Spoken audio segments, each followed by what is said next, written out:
further note on partisanship and labels, this is my biggest thing. One of my biggest things here is I hate labels. And as a social and political activist, as I consider myself to be, political labels, pigeonholes, are things that I probably revile the most. Progressive, conservative, liberal, GOP, Republican, Democrat, the kind of nicknames that the two left and right, that's another nickname for them, although left and right might actually be to some degree a little bit true of a term, at least in terms of trying to pinpoint things on a four-way graph.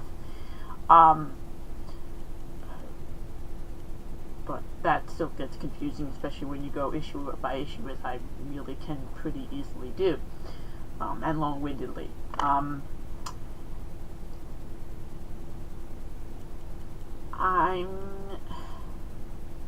To some degree I'm dead center, to some degree I'm left and right of most.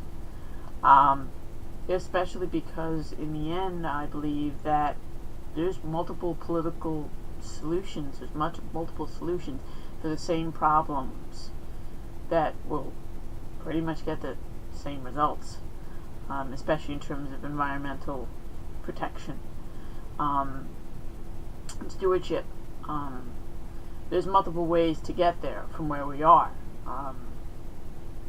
There's the two baseline ones being the Green Party straight line government regulation method, and of very detailed government regulations, and then there's the eco-libertarian thing of basically just an outright demand that any property that you possess, in any way, shape, or form, you don't have the right to destroy it.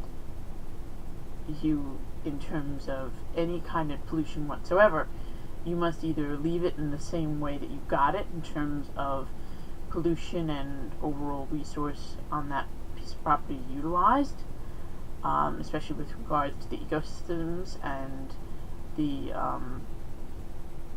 water and soils and air quality, or you need to improve them from when you purchased said property.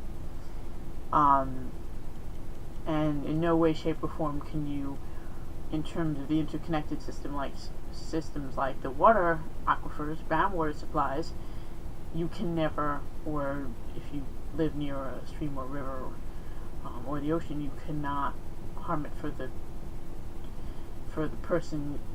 people near you. Okay, or same thing in terms of air pollution. So. In that regard, but again, you could also do that with a lot of harsher, more complex government regulations. And so that either one will get the same baseline result of by the way, there's a third thing of just making it a constitutional right and protection that everyone has a right to clean water, air, soil, land, air, and water, which would involve, and could eventually do that, hopefully will. Again, that's another path. Might be the most, at least the second most difficult path, but it's a possibility. But again, the bottom line is that party politics doesn't work. In terms of this latest set of messes with regards to the pipelines, with regards to this immigration thing, this is one of the reasons why when Trump was coming into office after Sanders was cheated out of the Democratic Party nomination, I can't say that and many people do. They even a bunch of people that voted for Sanders in the primaries, they're like, oh my gosh, Obama. or they're like, he had his good parts, he had his bad parts. He was charming, okay? Still is, okay? But there are a lot of people that can act superficially charming out there. Good number of them are outright sociopaths, by the way. Many, at least a sizable number of serial killers have been absolute charming people to deal with at one point or another, okay? Or actually sometimes for most of their existence they were actually quite charming, especially in public. It doesn't mean that they were good people. Some of these people killed dozens, if not hundreds, of people. Just because they were charming and they helped people upstairs and they opened doors for people who needed help, it doesn't take away from the fact that they were serial killers, mass murderers. So you can't diminish one by saying that, but he, no.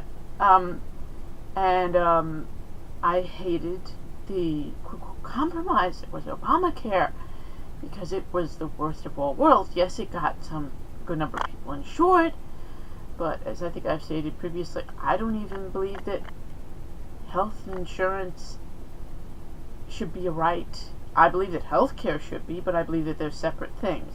And unfortunately, at the same time, I've never seen a country make universal health care that is adapted a actual right and an actual of all citizens. I've seen single payer health insurance, okay, but that's something different, okay, and it's not very adaptive at all, and it has a whole lot of problems.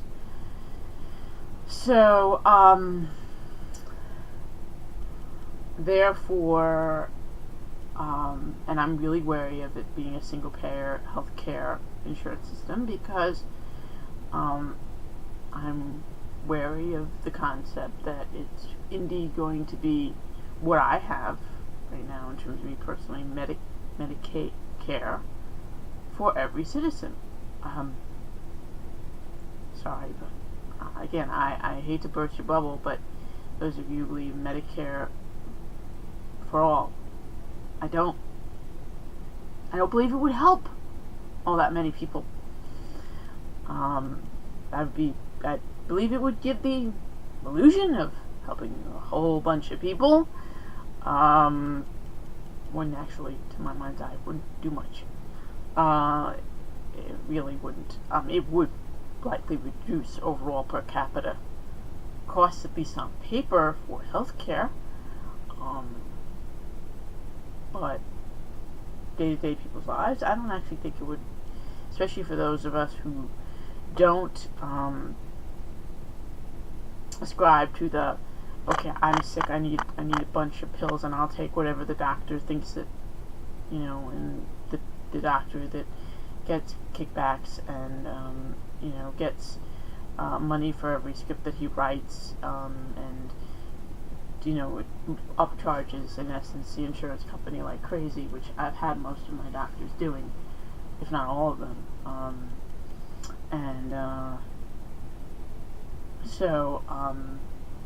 Which at best it's delayed my actual medical care, in many cases, so it's done some significant damage. So, therefore, I don't see that as helpful. And Obama's plan also, with Obamacare, he fined people for not getting and paying for health insurance, even when they actually couldn't really afford it on the marketplace. So again, he took basically the worst of both worlds, and he put it together into this package, because it didn't really allow for real competition either. But it did penalize people for saying, oh, this is ridiculous. I don't really have the money for this, and it's not going to do much for me anyway, even if I do pay the money, so why bother? So it got people insurance. I'm not saying that some people were not able to be helped to some degree by it. Some were. But there were so many ways it could have been made better. It was ridiculous. And he could have gone in either direction to make it better in terms of quote-unquote left and right. But instead he just made a mess. He didn't shut down Guantanamo Bay. He didn't stop. In fact, he escalated, if anything, all the wars in foreign countries that were basically a matter of oil. Fossil fuels. He did not, in terms of environmental protection.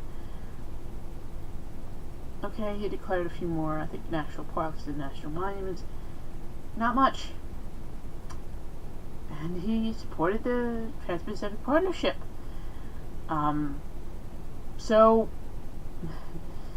Which, again, that was a complete disaster, in terms of, as a proposal. Thankfully, at least so far, we've withdrawn from that. Now we have to fight another one. I believe the next one up is TISA that we have to fight. TISA is the acronym. So, I don't think I've actually liked a president and their full-on legacy since Franklin Delano Roosevelt. So, and not to say that even they were flawless, but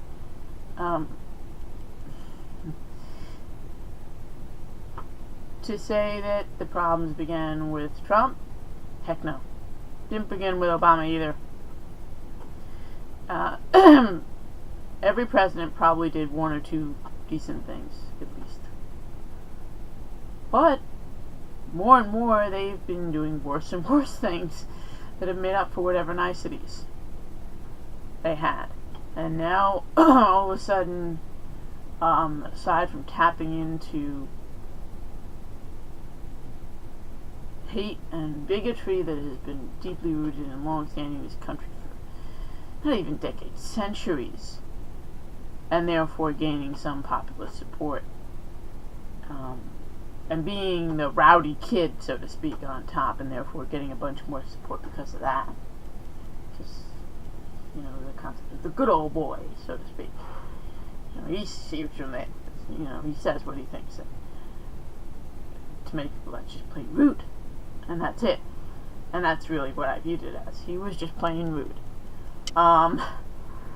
So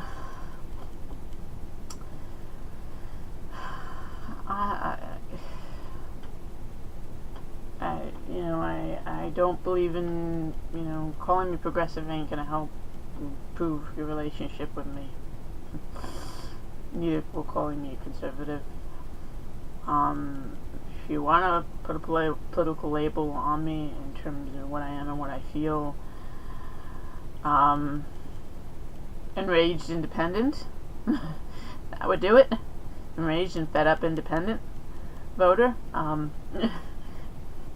that would probably be it. Enraged, and because I'm pretty much enraged and I'm really fed up. We can't trust that whenever we vote, even when we try and cast a ballot for someone in any way, shape, or form, that ballot is actually going to be correctly cast and put in for that person. And that's above and beyond the actual mess of the real system of first past the post voting method. So, we don't, to my mind's eye, in almost any way, live in a democracy right now in this country. I don't know that we ever have, but it's become clearer and clearer that we don't right now. We're trying. We might get, I'm hoping to see some real progress towards that within the next 30 to 50 years, but right now, I just see a giant mess. More in another video on that.